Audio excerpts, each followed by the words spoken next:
La libération du roi Jarasandha. Devant la respectable assemblée composée de citoyens, d'amis et de parents, et qui comptait également ses frères, le roi Yudhishthir s'adressa directement à Sri Krishna. Ô Krishna, l'empereur du monde doit accomplir le sacrifice du nom de Rajasuya Yagya, que l'on tient pour le plus grandiose des sacrifices. Par son accomplissement, je désire satisfaire tous les devas qui sont habilités à te représenter en ce monde, et j'aspire à recevoir ton aide bienveillante dans cette grande aventure afin que le sacrifice puisse être mené à bien. En ce qui nous concerne, nous, les Pandavas, n'avons rien à demander aux devas. Nous sommes personnellement comblés d'être tes dévots. Je veux accomplir ce sacrifice Rajasuya et inviter les devas pour leur montrer qu'ils n'ont nul pouvoir indépendant de ta personne. Tous sont tes serviteurs, toi, Dieu, la personne suprême. Les sots, dépourvus de connaissances profondes, te tiennent pour un homme ordinaire. Parfois, ils s'efforcent de trouver en toi des failles et parfois encore profèrent à ton endroit des propos diffamatoires. Je souhaite donc accomplir ce yagya. Ô cher Seigneur, ceux qu'absorbe constamment la conscience de Krishna et qui méditent sur tes pieds pareils au lotus ou sur les chaussures qui les protègent, certes se voient affranchis de toute souillure causée par l'existence matérielle. Ceux qui se trouvent engagés dans ton service en pleine conscience de Krishna, qui méditent sur toi seul et t'offrent leurs prières, ceux-là sont des âmes purifiées. Constamment pris par le service de dévotion, de tels êtres se voient libérés du cycle des naissances et des morts répétées. Ils ne désirent pas même échapper à l'existence matérielle ou jouir de l'opulence de ce monde. Leurs désirs sont comblés par leurs activités dans la conscience de Krishna. En ce qui nous concerne, nous sommes tout entiers soumis à tes pieds pareils au lotus, et par ta grâce, avons l'immense fortune de te voir en personne. Aussi, tout naturellement, il n'existe en nous nulle aspiration à quelque bienfait matériel. La voie de la sagesse védique est claire. Tu es Dieu, la personne suprême. Je veux établir cette vérité et aussi montrer au monde la différence qui sépare le fait de t'accepter comme Dieu, la personne suprême, et celui de te prendre pour un simple personnage historique puissant. Je veux prouver au monde que l'on peut accéder à la plus haute perfection de l'existence simplement en cherchant refuge à tes pieds pareils au lotus, de même que l'on peut nourrir les branches, les rameaux, les feuilles et les fleurs d'un arbre simplement en arrosant sa racine. Bref, que si l'on adopte la conscience de Krishna, le but de la vie se trouve atteint, sur le plan matériel aussi bien que spirituel. Maharaj Yudhishthir poursuivit. Ne commettons point l'erreur de comprendre par là que tu te montres partial envers ceux qui sont conscients de Krishna et indifférent envers ceux qui ne le sont pas. Tu es égal envers tous. Voilà ce dont en personne tu nous assures. Si, dans le cœur de chacun, sous la forme de l'âme suprême, accordant à chacun les fruits respectifs de ses actes intéressés, comment pourrais-tu te montrer partial envers les uns et désintéressé des autres? À chaque être vivant, tu donnes la chance de jouir de ce monde matériel comme il le désire. En tant qu'âme suprême, tu es en effet si dans le corps, aux côtés de l'être distinct, et c'est toi qui lui accordes les résultats de ses propres actes, mais également la possibilité de se tourner vers ton service de dévotion, en cultivant la conscience de Krishna. Tu le déclares ouvertement. Il faut s'abandonner à toi, laisser là tout autre engagement, afin que tu nous prennes en charge et nous accordes le soulagement total des suites de tous nos péchés. Tu es tel l'arbre à souhait des planètes édéniques, cet arbre qui répand les bénédictions selon les désirs de chacun.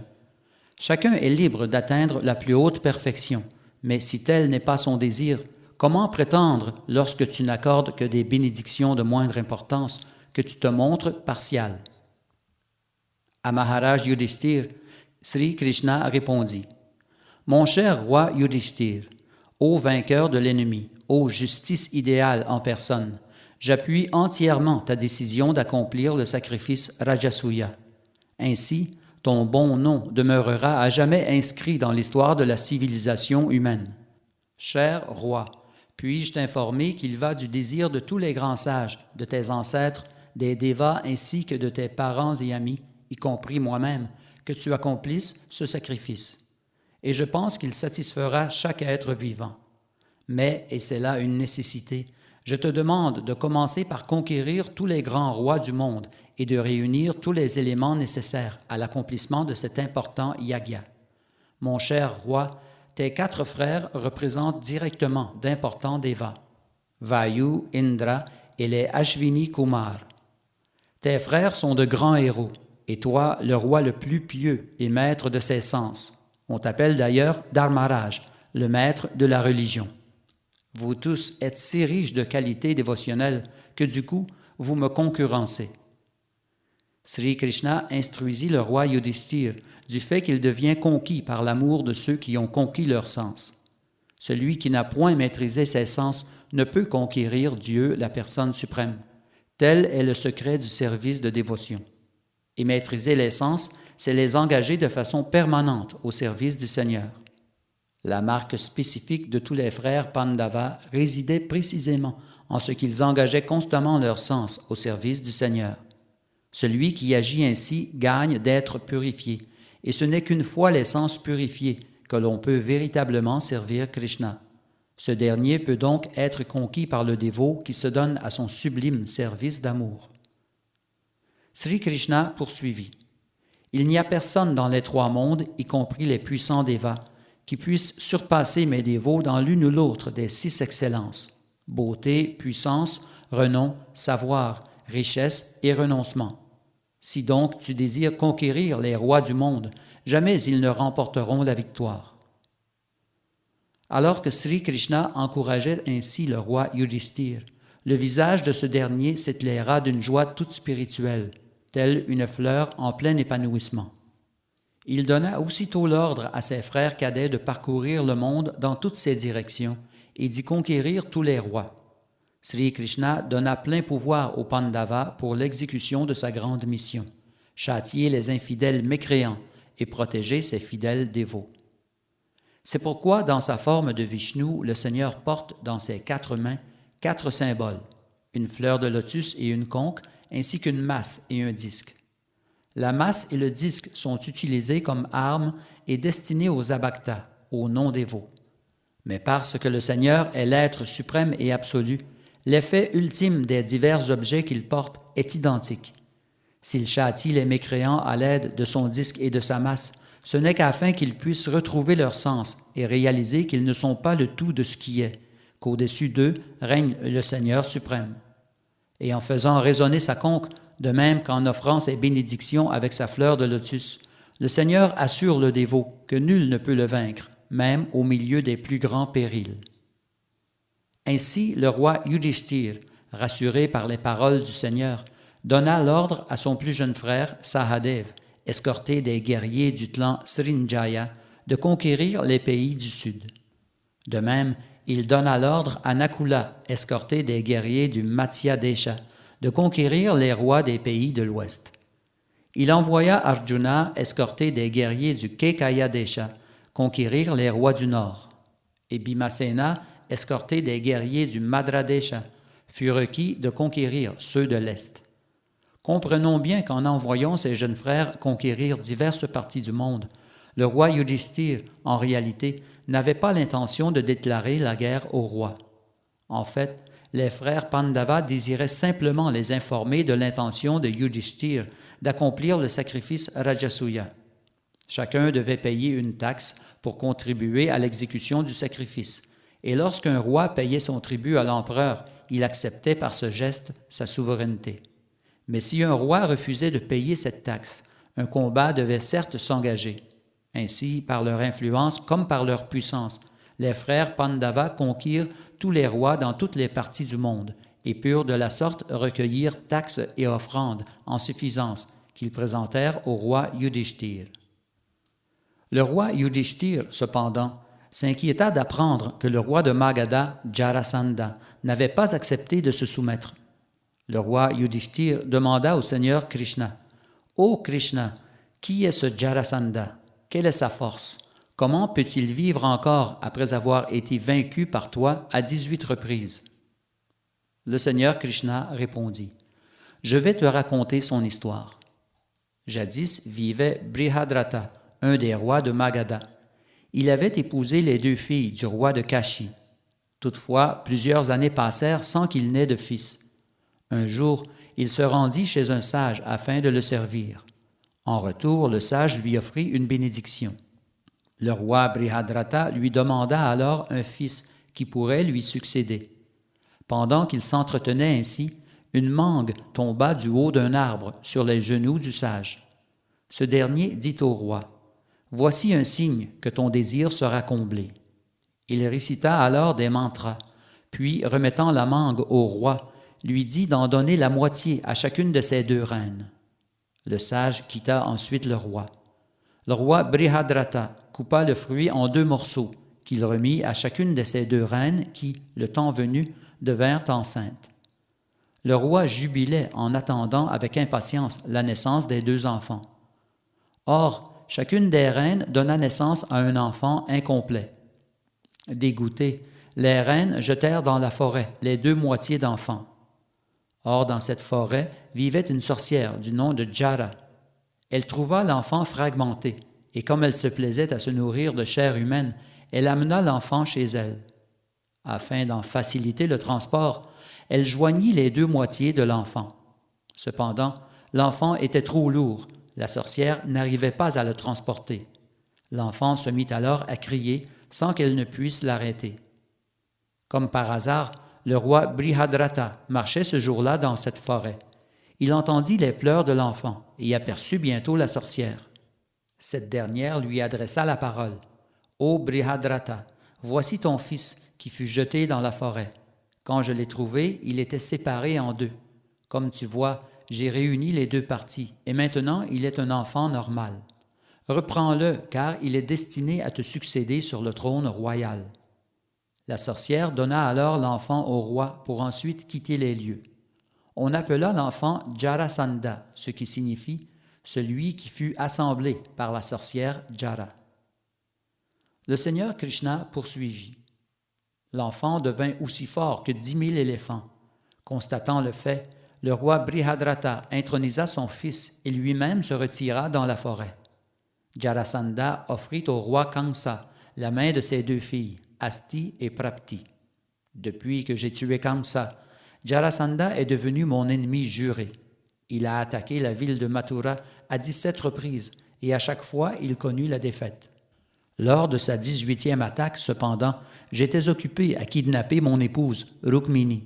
C'est pourquoi j'ai fait alors construire la ville de Dwarka, afin que les membres de la dynastie Yadu vivent en sécurité pendant mon absence. La dernière heure de Jarasandha est maintenant venue. Le Seigneur Krishna informa alors Yudhishthir du plan d'Uddhava pour vaincre Jarasandha. Bhimasena, Arjuna et Krishna, déguisés en brahmana, partirent donc pour Girivraja, la capitale du royaume que gouvernait Jarasandha. L'idée émise par Uddhava avant le départ de Sri Krishna pour Hastinapur prenait maintenant forme concrète. Jarasandha était un grihastha fidèle à ses devoirs et portait grand respect aux brahmanas. Puissant guerrier et roi kshatriya, jamais il ne négligeait les enseignements des Védas. Selon ces préceptes, les brahmanas sont tenus pour les maîtres spirituels de tous les autres varnas, les autres classes sociales. Sri Krishna, Arjuna et Bhimasena étaient en vérité des kshatriyas, mais déguisés en brahmanas. Ils se présentèrent devant Jarasandha à l'heure où ce dernier s'apprêtait à faire des dons charitables aux brahmanas. Sri Krishna dit au roi Jarasandha, « Nous souhaitons toute gloire à ta majesté. Nous sommes 3 autres en ton palais royal, venus de loin t'implorer de nous accorder la charité et animés de l'espoir que ta bonté exaucera tous nos vœux. Nous connaissons tes grandes qualités. L'homme tolérant est toujours prêt à tout supporter, dût-il en souffrir. De même qu'un criminel peut se livrer aux actes les plus abominables, une personne fort charitable, telle ta majesté, peut octroyer tout ce qui lui est demandé. Pour un grand personnage comme toi, il n'est aucune distinction entre parents et étrangers. Un homme célèbre vit à jamais, même après sa mort. Et toute personne parfaitement en mesure de se livrer à des actes qui perpétueraient son renom, mais qui refuse de le faire, devient tout à fait répréhensible aux yeux des personnes respectables. Ta Majesté a dû entendre les noms glorieux des munificents Harishchandra, Rantideva et Mudgala, lesquels ne vivaient que de céréales ramassées dans les champs après la moisson. Et que dire du grand Maharaj Shibi, qui sauva la vie d'un pigeon en sacrifiant la chair de son propre corps? Ces hauts personnages ont acquis un renom immortel, simplement pour avoir sacrifié leur corps temporaire et périssable. Sri Krishna, vêtu de la robe du Brahmana, informait ainsi Jarasandha que le renom, à l'opposé du corps de matière, est chose impérissable. Et celui qui veut rendre impérissable son nom en sacrifiant son corps périssable devient certes une figure respectable et légendaire dans l'histoire de l'humanité. Alors que Sri Krishna s'exprimait ainsi, accompagné d'Arjuna et de Bhima, Jarasandha remarqua que ces trois-là ne semblaient point être de véritables brahmanas. Certains signes sur leur corps montraient qu'ils étaient en fait des kshatriyas. Ainsi, de leurs épaules marquées de la trace de l'arc, de la belle stature et de leur voix grave et autoritaire. Il en conclut qu'il ne s'agissait définitivement point là de brahmanas, mais de kshatriyas. Il se disait également qu'il les avait déjà vus quelque part. Mais bien que ces trois personnes fussent des kshatriyas, elles étaient venues à sa porte mendier quelque aumône, telle des brahmanas. Il décida donc de combler leurs désirs, songeant que leur position était déjà diminuée, du fait qu'ils s'étaient présentés devant lui tels des mendiants. « Je suis fortement déterminé, songea Jarasandha, à tout faire pour jouir d'un renom immortel, fût-ce en sacrifiant ce corps périssable. L'existence d'un kshatriya qui ne vit point pour le bien des brahmanas ne peut être que condamnable. » En vérité, le roi Jarasandha prodiguait de façon fort libérale la charité aux brahmanas. Aussi s'adressa-t-il en ces termes à Sri Krishna, Bhima et Arjuna. « Chers brahmanas, vous pouvez me demander tout ce que vous voulez, et si vous le désirez, vous pouvez même obtenir ma tête. Je suis disposé à vous l'accorder. » Sri Krishna répondit à Jarasandha. « Ô roi, remarque, je t'en prie, que nous ne sommes point de véritables brahmanas, non plus que nous ne sommes ici présents pour t'implorer le don de céréales ou autres denrées. Nous sommes tous des kshatriyas, venus ici obtenir de toi que tu te battes en duel avec l'un d'entre nous. Nous espérons seulement que tu accéderas à notre requête. Sache encore que voici le second fils du roi Pandu, Bhimasena, ainsi que son troisième, Arjuna. Quant à moi, je ne suis nul autre que ton vieil ennemi, Krishna, le cousin des Pandavas. » Dès que Sri Krishna eut révélé son identité, le roi se mit à rire avec force, puis, enragé, s'exclama d'une voix grave. « Insensé, si vous désirez vous battre avec moi, c'est déjà accordé. Cependant, toi, Krishna, je te sais un lâche et refuse le combat avec toi, car la confusion s'empare de toi dès qu'une bataille nous oppose. Par peur de ma personne, tu as fui ta propre ville, Mathura, et tu as maintenant pris refuge de l'océan. Je refuse de me battre avec toi. Quant à Arjuna, il est plus jeune que moi et de puissance inférieure. Je refuse donc également de m'opposer à lui dans un combat par trop inégal. Mais Bhimasena, lui, semble digne de ma puissance. » Aussitôt ces mots prononcés, Jarasandha tend une lourde masse à Bhimasena et s'empare lui-même d'une arme semblable. Puis, tous deux sortent de la ville pour s'affronter. Bhimasena et Jarasandha s'engagent alors dans un terrible duel. De leurs masses respectives, puissantes comme la foudre, ils se frappent l'un l'autre avec rudesse. Tous deux se montrent experts à la lutte. Si grand leur art du combat à la masse, si belle et parfaite leur technique qu'ils semblent danser sur une scène, tels des comédiens. Chaque collision des masses de Jarasandha et de Bhimasena résonne tel l'entrechoquement des énormes défenses de deux éléphants au combat, ou encore comme le tonnerre au milieu d'un orage foudroyant. Toutes les masses dont font usage Jarasandha et Bhimasena finissent par se briser, et les deux ennemis se préparent à un corps à corps. Jarasandha et Bhimasena sont tous deux fous de rage et entreprennent de s'écraser l'un l'autre de leurs poings d'acier. Chaque coup résonne tel un coup de barre de fer, ou plus précisément comme le tonnerre. Ils semblent vraiment deux éléphants au combat.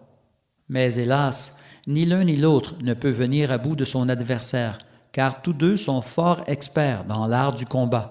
Tous deux jouissent d'une même puissance et leurs techniques de lutte sont aussi égales. Ni Jarasandha ni Bhimasena ne connaissent la fatigue ou la défaite, et pourtant ils se frappent l'un l'autre sans répit. À la fin d'une journée de combat, tous deux passent la nuit comme des amis dans le palais de Jarasandha pour reprendre le combat le jour suivant. Ainsi s'écoulent 27 jours. À l'aube du 28e jour de combat, Bhimasena dit à Krishna, « Ô Krishna, je dois franchement admettre mon incapacité à conquérir Jarasandha. » Sri Krishna, cependant, connaît le mystère de la naissance de Jarasandha. Voilà pourquoi, fort de ce savoir, Sri Krishna connaissait également le moyen de mettre fin au jour de Jarasandha. Il voulut signifier à Bhimasena que puisque le roi avait été amené à la vie en joignant les deux parties de son corps, il pouvait perdre la vie si l'on séparait à nouveau ces deux parties. Sri Krishna transfère donc sa puissance au corps de Bhimasena et l'informe du moyen par quoi Jarasandha connaîtra la mort. Il arrache aussitôt d'un arbre une brindille et la bifurque entre ses mains. Il indique ainsi à Bhimasena comment vaincre Jarasandha. Sri Krishna, Dieu la personne suprême, est omnipotent. Celui qu'il veut tuer, nul ne peut le sauver, et celui qu'il veut sauver, nul ne peut le tuer. Bhimasena s'empare aussitôt des jambes de Jarasandha et le projette par terre. Rapidement, Bhima maintient l'une des jambes du roi au sol et s'empare de l'autre à l'aide de ses deux mains. Il déchire ensuite en deux son corps, de l'anus à la tête, tel un éléphant brisant en deux les branches d'un arbre. Les proches spectateurs peuvent maintenant voir le corps du roi divisé en deux moitiés, chacune comprenant une jambe, une cuisse, un testicule, une moitié de poitrine et de colonne vertébrale, une clavicule, un bras, un œil et une oreille, un demi-visage. Dès que la nouvelle de la mort de Jarasandha fut annoncée, les citoyens de Magadha se mirent à crier « Hélas, hélas !» pendant que Sri Krishna et Arjuna étreignaient Bhimasena en guise de félicitations. Sri Krishna fit venir sans tarder le fils de Jarasandha du nom de Sahadev et par la cérémonie rituelle appropriée, lui demanda d'occuper le trône de son père et de régner paisiblement sur le royaume. Sri Krishna est le maître de la création cosmique tout entière et son désir consiste à voir tous les êtres vivre en paix dans la conscience de Krishna.